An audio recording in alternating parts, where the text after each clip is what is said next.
एक क्षत्रिय परिवार के सज्जन, उन पर कोई पता नहीं कौन सा प्रकोप हुआ, दैवी प्रकोप या कोई भौतिक संकट आया उनके ऊपर कि उनकी नेत्र ज्योति जाने लगी।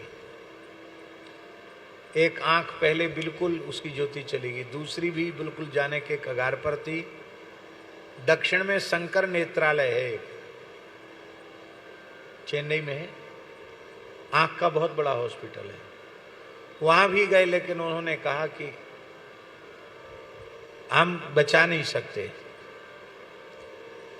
उनके लोग आए, परिवार के लोग, पूज्य गुरुदेव भक्तमाली जी के पास, बोले महाराज ये नौकरी करते हैं, नौकरी छूट जाएगी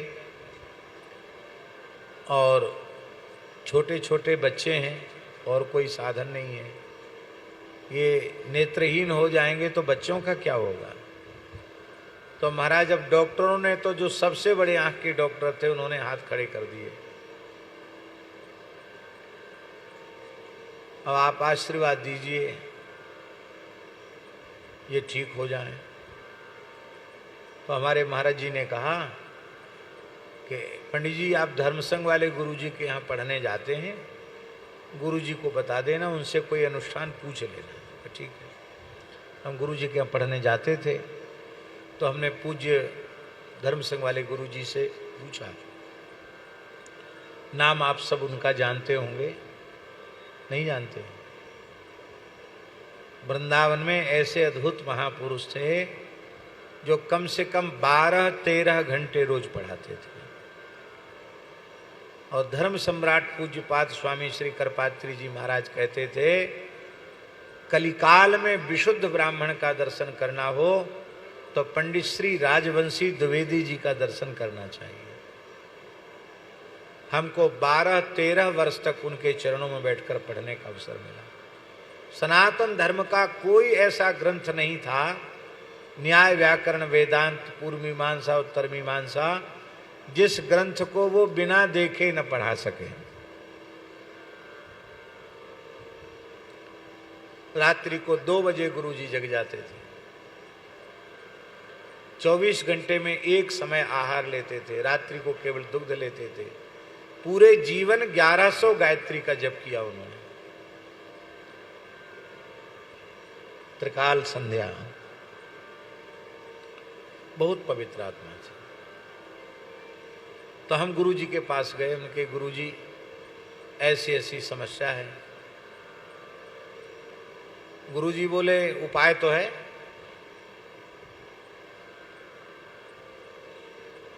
लेकिन वह तब होगा जब आप करोगे, क्योंकि तुम्हारे ऊपर हमें विश्वास है, तुम करोगे तो हो जाएगा। ठीक है गुरुजी, वैसे तो कोई सकाम अनुष्ठान हम करते नहीं, आपकी आज्ञा कर देंगे। तो गुरुजी ने विधि बताई, 41 दिन का अनुष्ठान करना है। पंचांग देख करके मुहूर्त बता दिया और गाय के गोबर से थोड़ा स्थल लीप करके उसमें ताम्रपात रख करके षटकोण लग करके उसमें प्रणव या ह्रीं जो सूर्य का बीज है वो अंकित करके फिर उनका सूर्य भगवान का उसी में पूजन करना और खड़े होकर 12 पाठ आदित्य हृदय स्तोत्र के करना, प्रातः 12 मध्याह्न 12 सायं, और उतने ही संख्या में चाक्षुषी विद्या के पाठ करना। यही अनुष्ठान।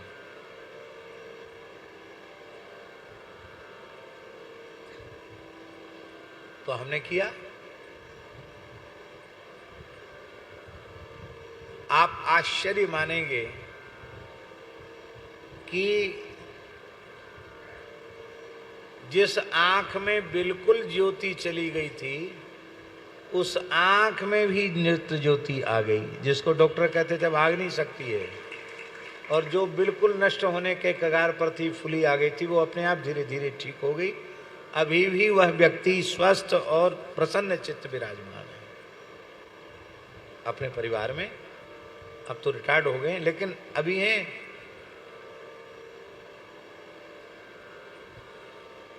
तो गुरुजी ने सुनाया कि ये अनुष्ठान हमारे गुरुजी महाशय जी के द्वारा बताया हुआ है। काशी में पूज्य गुरुजी महाशय गुरुजी थे, जो उस समय के अभिनव पाणिनि कहे जाते थे, षडंग वेद के बड़े विद्वान थे। महाशय गुरुजी, महाशय जी की परंपरा है, उनसे पढ़े थे गुरुजी। बोले उनकी एक छोटी बिटिया थी, उसकी आंख की ज्योति चली गई, दोनों ज्योति, आंख बिल्कुल अंधी हो गई। इतनी अंधी हो गई कि उसको लाइट जले तो भी पता न चले, सूर्योदय हो तो भी पता न चले। अंग्रेजी जमाना था, तो अंग्रेज डॉक्टर के पास ले जाना पड़ा उसको। यद्यपि महाशय जी बहुत शौचाचार वाले थे, मिलेच्छी की छाया न पड़े, इस प्रकार के थे वो, लेकिन बिटिया थी, उसको ले जाना पड़ा। अंग्रेज डॉक्टर था, उसने चेकअप किया और उसने कहा इसकी आंख समाप्त हो गई, अब इसको लाना बेकार है। हाँ, इसकी पीड़ा कम हो जाए इसके लिए दवाई दी जा सकती है, बाकी अब आंख की ज्योति फिर से आने वाली नहीं, ये खत्म हुई इसकी आंख। तो वहां से लौट के आए तो सब लोग घर में रो रहे थे। तो महाशय गुरुजी ने कहा क्यों रो रहे हो? बोले डॉक्टर ने कह दिया बंदी हो गई, अब इसकी आंख नहीं आएगी। तो महाशय जी बोले डॉक्टरों पर विश्वास है, दवाओं पर विश्वास है, धर्मशास्त्र पर विश्वास नहीं हो तो क्या होगा? नेत्र के अधिष्ठात्र देवता भगवान सूर्य हैं, यदि सूर्योपासना ठीक से की जाए तो इसकी नेत्र ज्योति आ जाएगी। पर कोई करे बहुत निष्ठापूर्वक तो आ जाएगी। तो गुरुजी कहते थे, हम विद्यार्थी थे गुरुजी के, हमने कहा गुरुजी हमारी बहन है, आपकी पुत्री है, मेरी बहन है, हम करेंगे अपनी बहन के लिए, आप जैसे कहोगे कठोर से कठोर अनुष्ठान हम करेंगे। तो यही अनुष्ठान महाशय जी ने 41 दिन का बताया और बोले हम 22वां दिन चल रहा था कि वो बहन जो गुरुजी की बिटिया थी उसको प्यार में बिन्नी कहते थे, बिन्नी। तो बिन्नी खटिया पर बैठी थी, तो उसने कहा गुरुजी से, धर्म सिंह वाले गुरुजी से, भैया क्या सूर्योदय हो गया है? तो उनको लगा कि इसको तो पता ही नहीं चलता था कि सूर्योदय हुआ कि सूर्यास्त, इसको कैसे पता चला? तुमको दिख रहा है? बोले हाँ सूर्योदय हो गया, दिख रहा है। तो बोले ये क्या है? तो कहा आपका दाहिने हाथ का पंजा है। अच्छा ये क्या है? बोले अंगुष्ठ है। ये क्या है? बोले ये तर्जनी है। ये क्या? बोले मध्यमा है। ये क्या है? बोले अनामिका है। ये क्या है? कनिष्ठिका है। बढ़िया दिख रहा है इसको। तो गुरुजी से कहा, महाशय गुरुजी से, कि बिन्नी को तो दिखने लग गया। बोले किसी के सामने इसका प्रकाश मत करना, 41 दिन पूर्ण होने दो। और 41 दिन जब अनुष्ठान पूरा हुआ, बोले अब उस डॉक्टर को दिखा के लाओ जिसने कह दिया था कि अब आंख ज्योति आ ही नहीं सकती, उस डॉक्टर को दिखा के लाओ। तो डॉक्टर देखते ही चिल्ला पड़ा, अरे इसको क्यों लाए हो, इसकी आंख तो अब ज्योति आएगी नहीं। बोले इसको पढ़वा के देख लो, सब पढ़ती है ये। उसको आश्चर्य हुआ डॉक्टर को। जर्मन का डॉक्टर था वो, बड़ा डॉक्टर था। उस डॉक्टर ने कहा कि ये कैसे हो गया, आश्चर्य है, क्या खिलाया, कौन सी दवाई दिया? बोले कोई दवाई नहीं दिया, हमारे गुरुजी ने अनुष्ठान बताया, उसके प्रभाव से ये हुआ। तो उसने कहा कि दंडोत प्रणाम महाराज जी। बोले गुरुजी को का दर्शन हम कर सकते हैं क्या?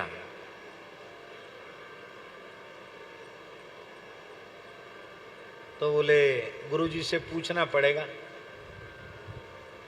गुरुजी से पूछना पड़ेगा दर्शन कर सकते हैं कि नहीं। गुरुजी से पूछा, बोले संभव नहीं, क्योंकि म्लेच्छ संभाषण नहीं करते थे वो।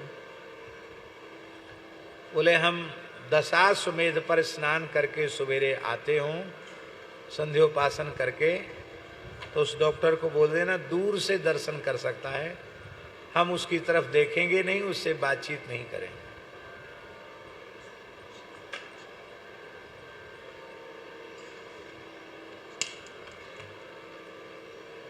हम उससे बातचीत नहीं करेंगे।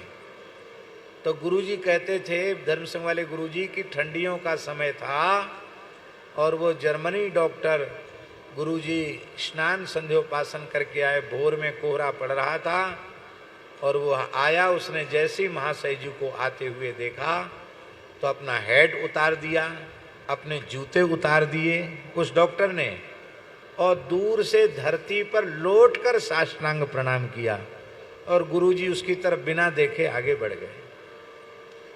कहते ये दृश्य हमने अपनी आंखों से देखा।